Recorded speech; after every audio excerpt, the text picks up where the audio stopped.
Welcome, ladies and gentlemen, to the next episode, or part 2 of our Array Calc series. In this episode, we are going to take our simple bar hall, which we created in part 1, and we are going to add some speakers. So, as you can see, I'm still in the venue view.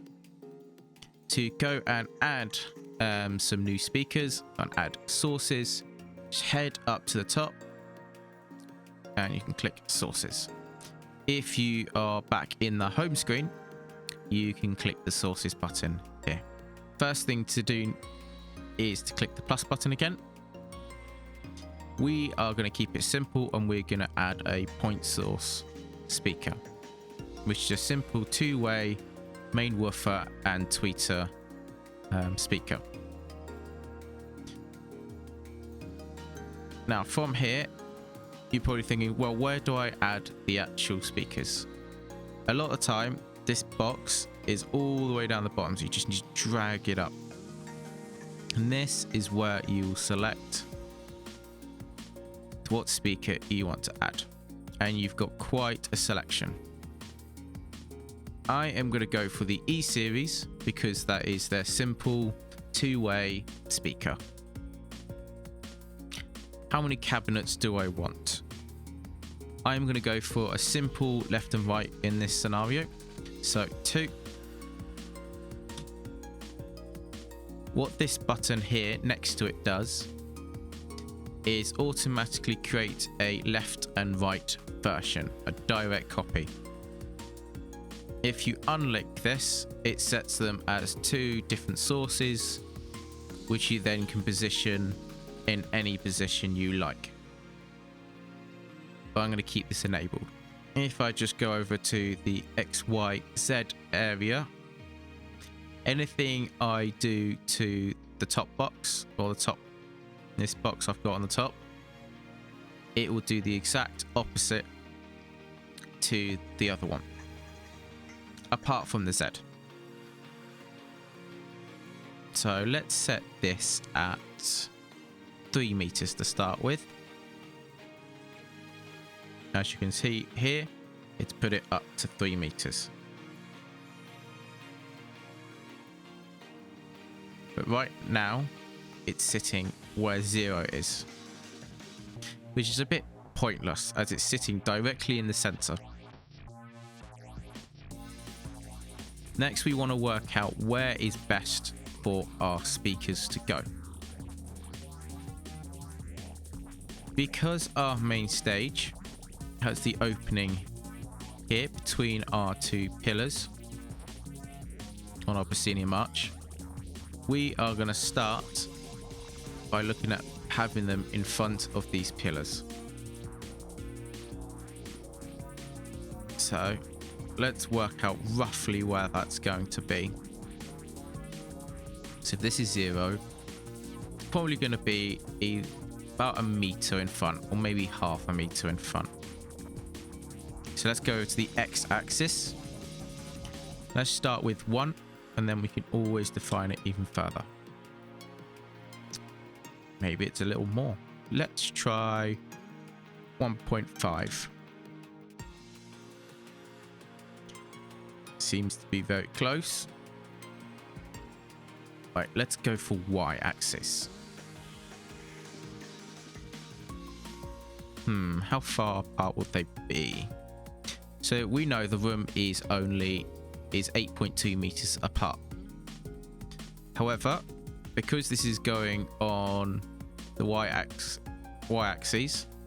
and it splits it on the x-axis when you put it in, so if I put 4 meters, it'll put it right next to the ends of the room.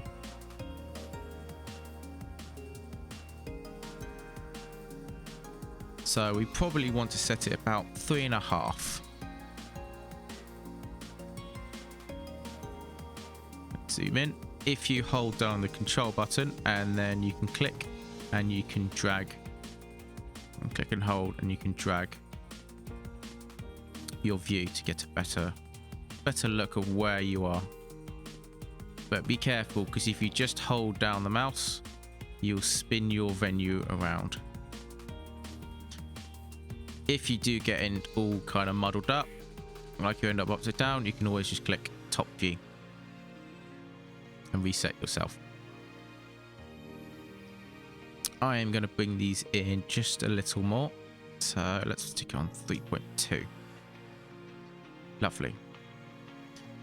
Another great thing you can do is click dispersion. This will give you the horn dispersion angles. And as you can see right now, it isn't very good, because half of that sound is going straight into the wall. We do not want that sound going into the wall and creating loads of reflections. So let's go back over to the type of speaker and see which speaker is actually best for this room. Because the different speakers have different dispersion angles. It's currently defaulted onto the E8s, which have a 90 by 50 degree dispersion, which you can actually turn the horn within this speaker and switch it the other way, which gives a very narrow horn path for the sound at 50 degrees horizontally and 90 degrees vertically. But for this scenario, we need something a lot wider. And we can also go a little bigger. Let's go for a 12-inch main driver. There are two main versions for the E12s. You have the 80 degree version and the 110 degree version. The E12D has a wider horn dispersion, whether on the horizontal or vertical, depending if you twist the horn round. For this venue, as it's not very big, you probably won't need the wider dispersion. So I am going to go with the 80 by 50. The bigger box means you get a bigger frequency range, which means whatever you you pair with it doesn't have to work as hard, and you can set the crossover frequency between the two boxes at probably around between 80 and 100 hertz. Of course, they're still facing kind of directly to the back of the room, literally straight to the wall. So at this position, you'd get a lot of side reflection and a lot of back reflections, especially as a lot of halls are very reflective and have quite a bit of reverb. So we want to go over and we want to go to our horizontal aiming. This is a bit of trial and error to find where your kind of sweet spot is. However, you want to aim roughly the middle of the room at about 1.7 meters high. So then everyone in the room should be able to hear clearly, or if they're going to be off axis, then they'd only be off axis by -6 dB. So let's try 20 degrees. Oh, that's gone outwards. So we want to actually put a minus in front of that, which will bring it inwards.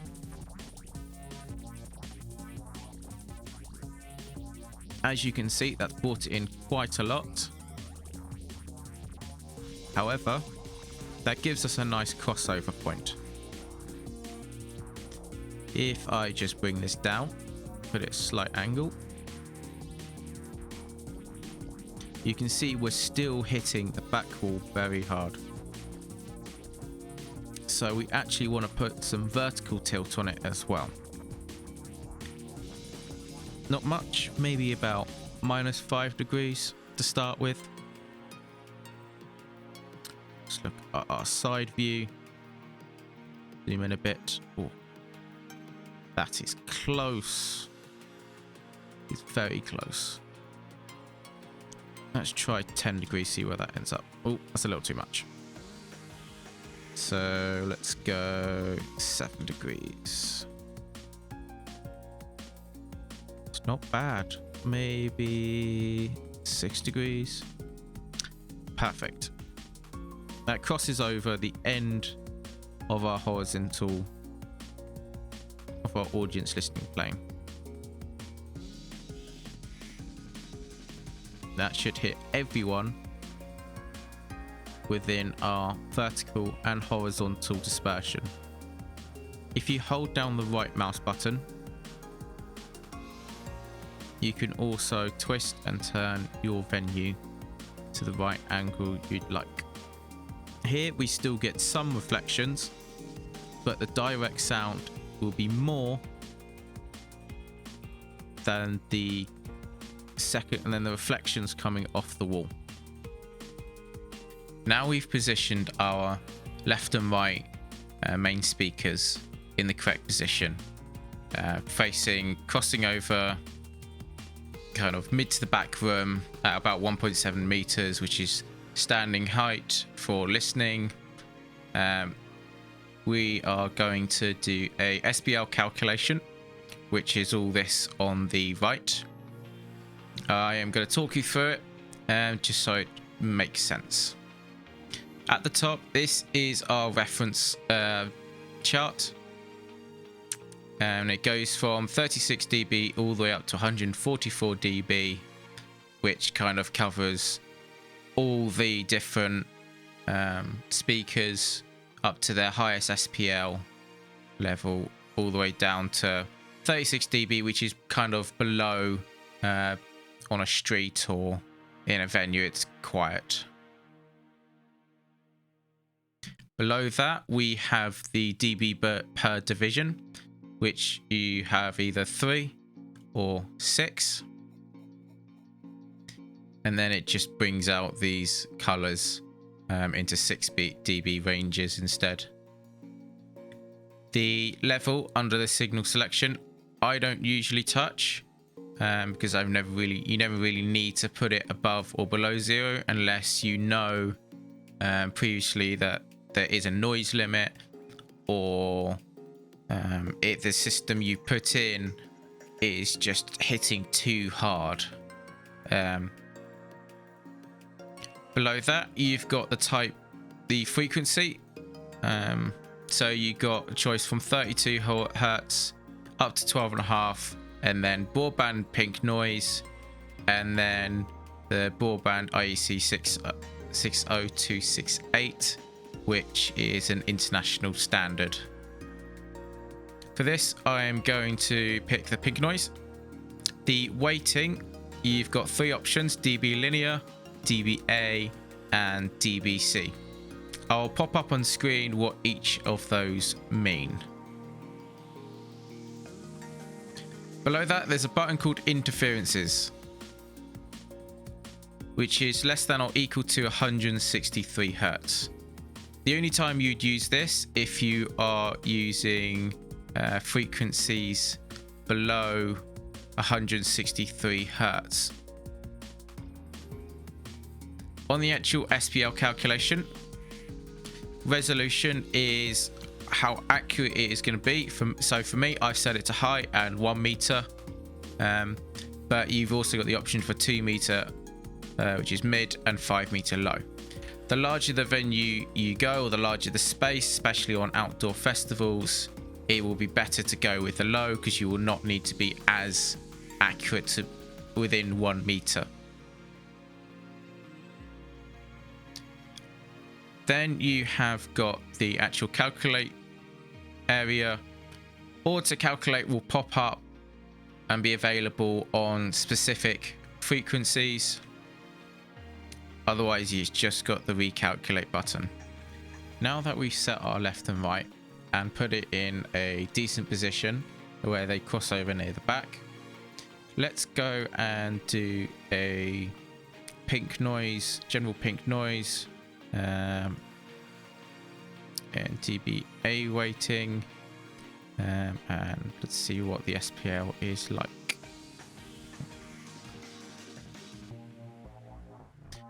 With the color scale, as with point source, 6 dB division is fine, but you can go 3 as we are in a smaller space to really see the difference. And you always want to set your highest SPL at the orange line, which gives the most accurate representation on our venue, on the listening planes, of what the frequencies are doing at the highest SPL, which is red all the way down. In this case, at the 6 dB per division, is showing around 90 decibels. If I click the 3 dB, then it'll break it down even more, and it'll show more accurately that we're hitting 96 dB at the back and back of the audience room, and then on stage we're hitting around 90. It's also a good way to show you the polar pattern of the cabinets, as these predominantly show a cardioid polar pattern in the upper frequencies.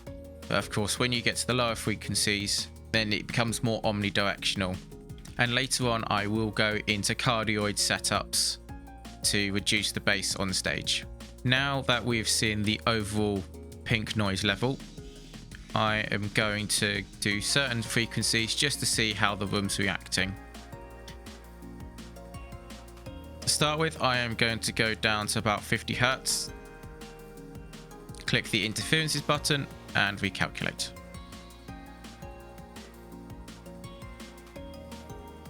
As we can see here, there's a lot of bass accumulating on stage as the two speakers are coupling at 50 Hertz. The best way to reduce this is back on the left hand side. Our first filter is a cut filter, and that cuts the frequency range from 100 Hertz. It's basically a high pass filter or low cut. Let's put that on and recalculate, and then simply just adjust. So now the highest SPL you will get at that frequency is about between 90 and 95.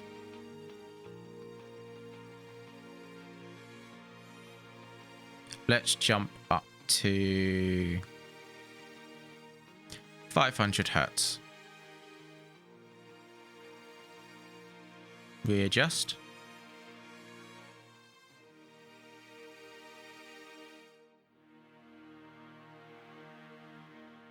We are still getting hotspots right next to the speakers, which we then can get rid of with the couple feature, which we have here. What this does is the low mid frequencies can couple very easily between multiple speakers. So this either puts a cut in or you can boost it, and this will make a difference and get rid of some of those hotspots. Recalculate, like so. Now, this may be great looking on here, but sometimes when you go into real life and you actually go to set this up, you listen to it and it actually doesn't sound right, which you can always take off in something like R1 later. Next, I am going to jump up to about 2.5K.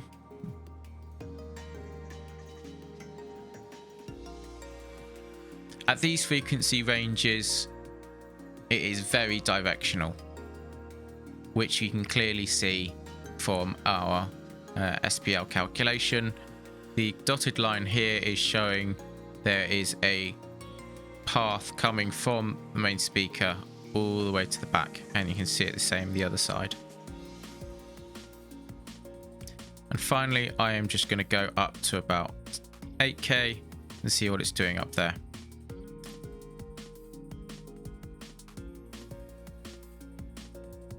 There is a hotspot at the top, but generally this will be okay when it comes to music. This is because of the constant change of dynamics in the higher end frequencies.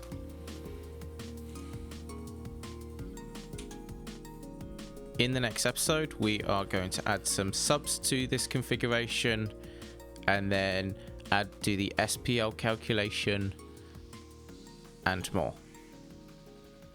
If you liked it, hit the like button. If you didn't, hit the dislike button. Consider subscribing, and thank you for watching.